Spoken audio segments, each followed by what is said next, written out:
માન જગ જગ તુલસી કહે જ્યાં સુધી દેહમાં હોય પ્રાણ ત્યાં સુધી દયા ન છોડીએ. અગલે પગલે જુઠ્ઠું બોલવું તો મહાન પાપ છે. જૂઠ સમાન કોઈ પાપ નથી. જે સંત મહાપુરુષોએ કીધું છે કે તો સત્યને વર્યા હો તો થોડું બોલો પણ સત્ય બોલો. સત્યવાદીઓના ઇતિહાસ દોરાઈ જાય. જે બોલ્યા એમનો હાલ પુરાવો મળે છે. અને અહીંયા નિરોધ મહારાજે એવી ભક્તિ બતાવી દે કે સચોટ વર્તમાન ઉપર આવી દો અને નિરોધના વર્તમાને રહી અને પરિપૂર્ણ તમે કોણ છો ને એની પારખ કરો. બીજાને જોવાની કોઈ જરૂર નથી. તમે કોણ છો? આ પોચ તત્વના પૂતળાની અંદર કીધું છે કે જીવ ઈશ્વર માયાના ભેદથી ભૂલ્યો પોતાનું ભોન. પોતે કોણ છે ને એની ખબર નથી. આ મનુષ્ય અવતાર મળ્યો છે પણ જેમ દારૂડિયો દારૂના નશામાં ફરે એમ હારે બે ભોન ફરે.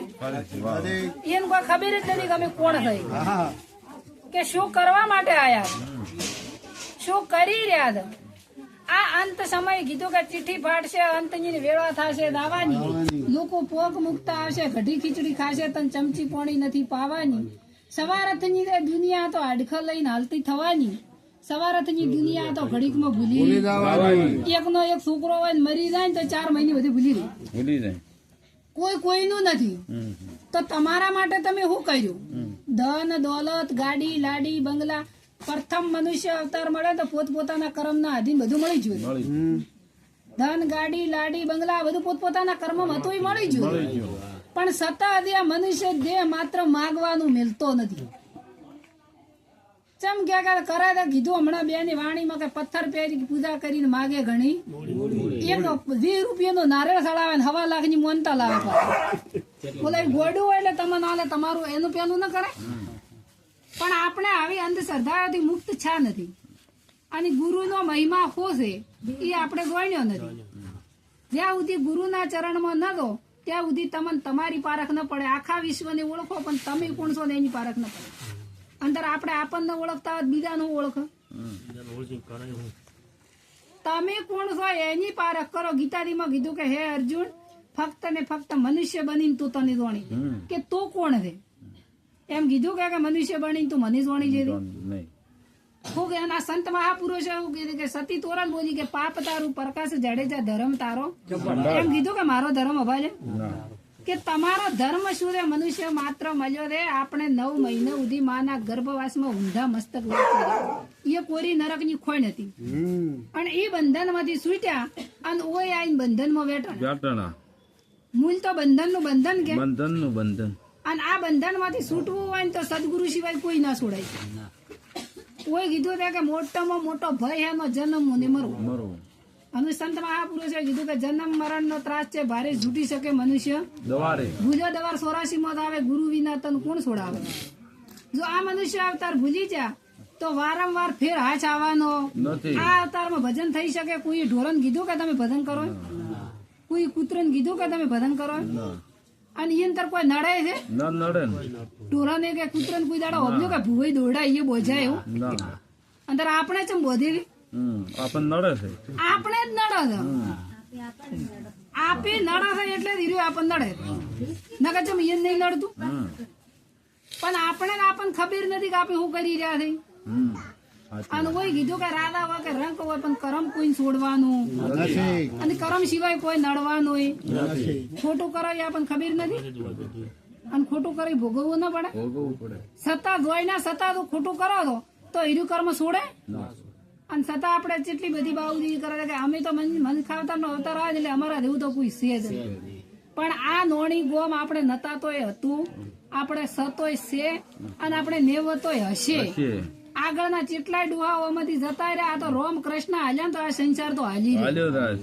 અને આપણે કે અમે નવ તમારા ઘરમાં તો જેટલો ગોટાળો વળે આપણે નવ તો આ તો હેડી જ જાય. આપણે દાવો બોજો છે. જેના છોકરા મેલી માવતર મરી રહી મોટું નથી થતા. પણ આપણે જેવો દાવો દે કે અમે તો નવા તમારા ઘરમાં અમે વગર પોલડું ના આવે.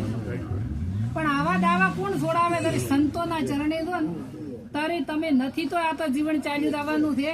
અને મનુષ્ય અવતાર મળ્યો છે એટલે જોણી લ્યો. અને ફરી વાર હાથ આવવાનો નથી. પરમાત્મા તો એવો છે કે નિરંજન નિરાકાર એ આકારમાં આવે એવો ખાટે ખાટે અખાટ છે. આકારે આકારે નિરાકાર. પણ એ નિરાકાર છે એવી રીતના ભગવાનને ગોતવા માટે કોઈ ગંગાજી જા, કોઈ કાશી જા, કોઈ કેદાર જા, હાડીએ સડ્યા હતી પણ ભગવાન નક્કી થતો અંદર કોઈ ભગવાન ખોવરાય એવો છે? ભગવાન ખોવરાય એવો નથી, અને ઓયન અજ્ઞાની પણ જડાય એવો નથી. જડા કરી ત્યાંની દડ્યો, મીરાબાઈ દડ્યો, નરસિંહ મહેતા દડ્યો, જલારામ ને દડ્યો, જેને તેને દડ્યા એના ઇતિહાસ. ગુરુચરણી ગયા દડ્યો. રામકૃષ્ણ ગુરુચરણી જતા તો એ નક્કી છું કે કોઈથી રણુદા બધે 200 ફૂટ જાવું છે ધધા લઈને, પણ કોઈ રોમાપીરી કર્યો એવું કરવું છે? રોમાપીર ગુરુચરણી જતા નીચિયા ધર્મ અપનાવ્યો અને પાછો કીધું કે નીચિયા ધર્મ તો આદુ નો મેળો પાખંડી પંથડા તો અબરે હુઆ. ઈ રોમાપીરી ધર્મ અપનાવ્યો તો નીચ ધર્મ કેતો પોતાનો ધર્મ. આપણે પોતાનો ધર્મ હોય ગણતા નથી, અને ઓઈથી ઠેઠ 200 કિલોમીટર સુધી ઠેઠ રણોદા આવું છે, ધધા લઈને લોબુ થવું છે. એ જ્યાંથી હું કોઈ રોમાપીર મળે એવા ને આવા હવામાનમાં દૂધો તો કેટલું નુકસાનકારણ બને છે. પણ માત્ર જાગૃત થઈ અને રોમાપીરે દાવાની જરૂર નથી, તમે પોતે તો રોમાપીર બની ગયો. સંતે કીધું કે પશુ કી પનિયા બને નરકા ના હોય કોઈ, નર તો એસી કરણી કરે તો નરમાંથી નારાયણ થવરાય, પોતે ભગવાન થવરાય. પણ એવી કરણી કરો તો, પણ આ કોઈને આવી કરણી નથી કરવી, અને દૂઠું ખાલી અગરબત્તી જીવા કરીને ફોલાય બધું લેવો રોધે માગવું છે કે એ અમને આને કોઈ ગોડે એટલે હા, પણ આપણે જાગૃત છે નથી. પણ જયારે સંતના ચરણે રહો તો તમને આવી જાગૃતતા આવે અને આવી અજ્ઞાનતાની ઊંઘ ઉડી જાય. કોઈને કોઈ એવું કહેતું હોય તો આ એક ખાલી કુદરતી પવન વાયુ એક જ છે ને બધું આખો વિશ્વ પ્રાણ તત્વના આધારે જીવે છે. આ જે પ્રાણ તત્વ ચાલી રહ્યો છે એ એક જ સાચું તત્વ છે, અને આ પ્રાણ તત્વ તો નીકળી જાય તો કોઈની અંદર માતા ધૂણવા આવે ના આવે. ચમ બીજી માતા મેં ધૂણવા આવતી હોય ધીરે ફેર તત્વ મેં ઉભું ન કરી નાખે. ઈ તો દીવતી છે ને ઓલો મરી ગયો પણ માતા દીવતી નથી તો ચમ એને હલાવતી નથી. વડા અંદર પે તો પછી એમાં ન પે. પણ આવી અજ્ઞાનતા છે અને આપણે મોની લીધી છે. પોતે ધૂણાય માતા પછી તમે લાઈ અને બ્રાહ્મણ અને પ્રાણ પ્રતિષ્ઠા કરાવો. જો એ બ્રાહ્મણ એની મૂર્તિની અંદર પ્રાણ પૂરતો હોય તો એ પથ્થરની મૂર્તિ છે, આ શરીર માંથી આ પ્રાણ તત્વ વહી જાય પથ્થર જ છે કે તો આની અંદર પ્રાણ પૂરી ન કે ના પૂરી કે કોઈ તો હગાવાળું હોય તો કોઈ મરવા છે. પણ આવી કોઈની તાકાત નથી, પણ આ પાખંડ ઉભું કરી અને આ ભ્રતિઓમાં ભૂલા પાડી અને આવા જિજ્ઞાસુ જીવોને બચારાને ફસાઈ નો છે. જેમ કે ઓયન તો ખબર નથી ખબર તો વધડો તો હું કરે ભીટકાય કે.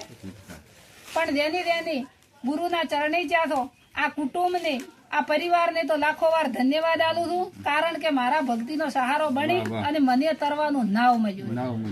પ્રથમ પહેલા તો ભક્તિ મારા ધનાવાળા ભક્ત મંડળને વંદન કરું છું, અને મારા માતા પિતાને કોટી વાર વંદન કરું છું કે એમને મને મનુષ્યનો અવતાર આપ્યો.